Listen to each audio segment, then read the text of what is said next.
stuff on there, and then I'm good. I know, you're on there. I got you. Get it. So I wanted to come by and make sure to help you. You don't need to do that. I know, neither of us need to, but... Well, I do. I manage this bitch, girl. I'm a co-manager. That's right. You're like grandmama. I just feel like you're going from mom to grandma. No, I said no, grand. Yeah, the grandmama, not grandma. Welcome to Floyd, my favorite fridge. It's a special place, even when it's messy. Okay.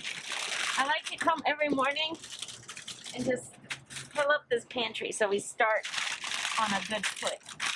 You know? We love it. We love to see it. There's nothing worse than people walking up here and finding this fridge empty. That's hard. Good morning. How you doing? We're getting ready to go break down Michael this morning. Oh, So, okay.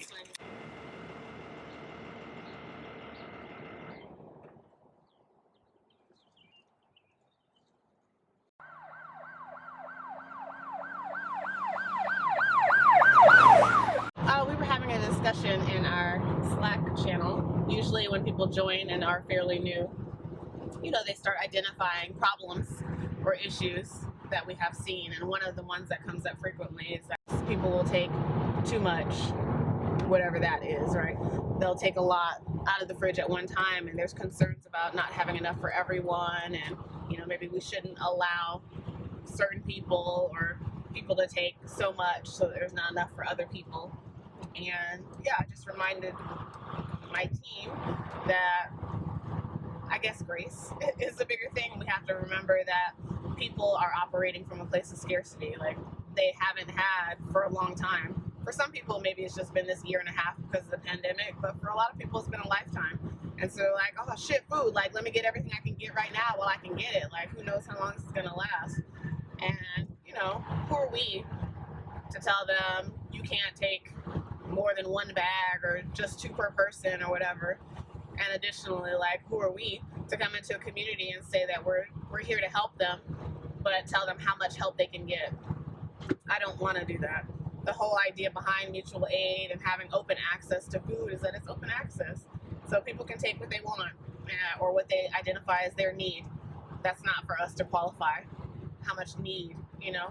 Like, for me, that's the difference between nonprofit model, mutual aid, the whole reason why I feel like community fridges should exist and be 24/7 open access, because there are no determinants. There is no one to qualify you as needy or tell you how much help you need.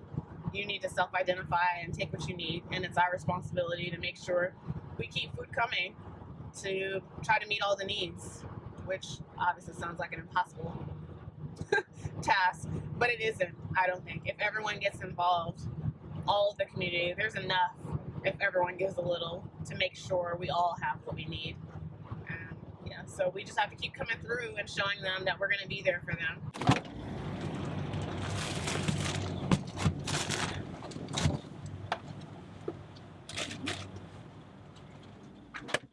You want it? You can. I like oatmeal. I'm glad somebody does, because we got a bunch of those. We got a big box of those.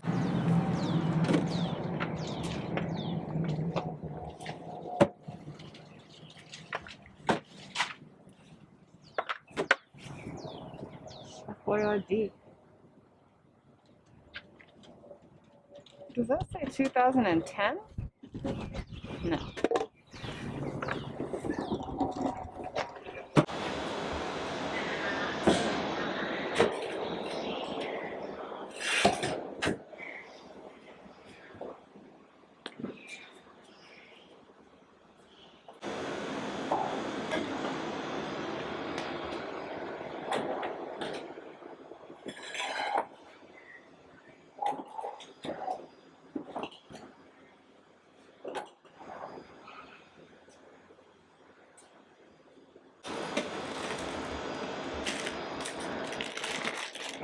Gotta go back to those.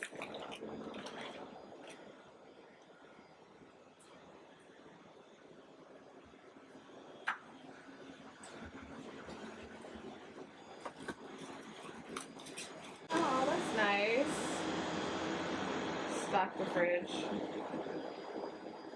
Awesome. That's very nice. To help us stock the fridges, they provided a check for us. Very nice. Oh wow. This is a larger check.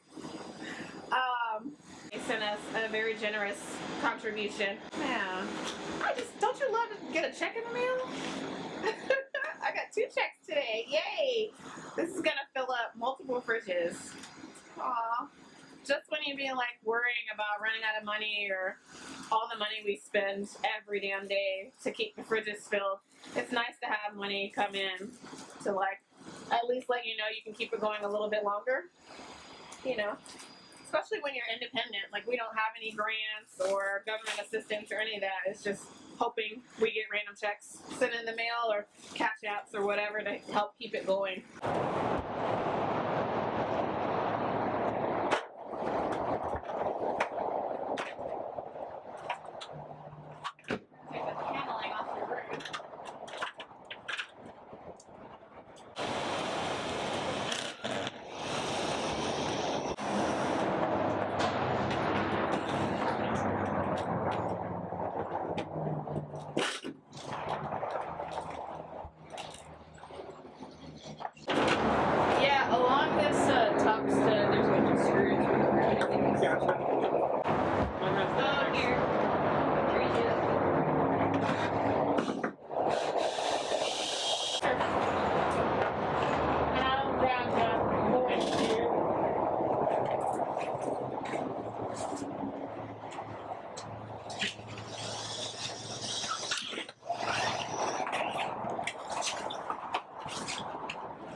Honestly. Yeah. Thank you. Appreciate that. I think another part of it is the idea that they probably think this is temporary, a pandemic solution, or just until we feel like we're done being saviors or whatever. Like I want them to know we're here to stay. Like this should be a mainstay in our community. We want it to be here to stay, not like this might not be here tomorrow, so let me just stock up and get everything. I want them to get to a place of surety, or where they know like this is something that's here. This is a resource for me, and the community is going to keep coming through for me, so I don't have to bring a whole suitcase and fill up just in case they're not here tomorrow. I think for me that's part of what hurt so much with the Michael move. It was the abruptness and the fact that we basically like proved them right. For everyone who feels like people help for a little while and then it's just over. They're just gone. They helped me for a while and now I'm back to like figuring it out on my own. I feel like we proved that to them, that we're just gonna leave, we're just gonna abandon them. So the fridge was there one day, they were getting food, and now the next day they come back to try to get food to eat, and we're like, nah, it's over, it's gone. No, here's how we can help you, here's where you can go. We're so sorry, like no explanation, it's just gone, it's over, like go find somewhere else to get food, or go back to the garbage can you came from, basically, like, what I'm saying? We didn't give them an opportunity to like transition or even have a warning, like, hey, by Friday this is gonna be gone, so we're gonna keep filling it up for you, like get what you need, like save some if you need to, whatever, take some for your stash, because by the end of the month or end of the week, this resource will be gone, so you'll need to find something else. We didn't do that. We just pulled the rug from under them and just abandoned them, basically. Probably to a group of people who likely already have abandonment issues and trust issues, and our community trusts us. Our fridge friends, they trust us. We've gotten to know them and know their kids, and now we just left them.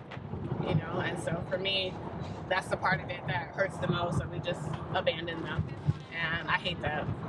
I hate that situation and the way Lost and Found handled it made it look like we don't give a fuck about them, when obviously that's the furthest from the truth. We just didn't have an opportunity to treat them with the dignity and respect I feel like they deserve, because we weren't given that dignity and respect, so we weren't able to give that to our fridge friends either. So it's basically a lose-lose situation. I don't feel like this was a win for anybody, but I think the people who are going to suffer the most are the people who relied on the fridges, or the fridge, Michael in particular. I think they're the ones who are going to suffer the most. We'll all be fine. We'll find another I mean, it hurts, but we'll find another location to put Michael. Like, we'll get another fridge. It's fine. But for those people who needed that fridge, who relied on it, like, that was where they went grocery shopping, you know, like, that's how they fed their kids. For them, it's gonna be a lasting impact, you know. The temple.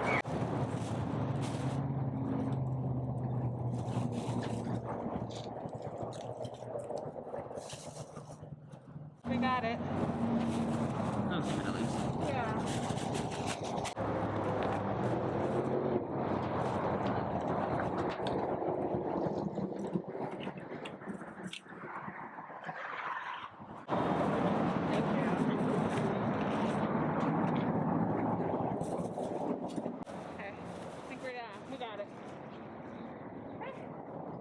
So to know that they'll be waiting and no one's coming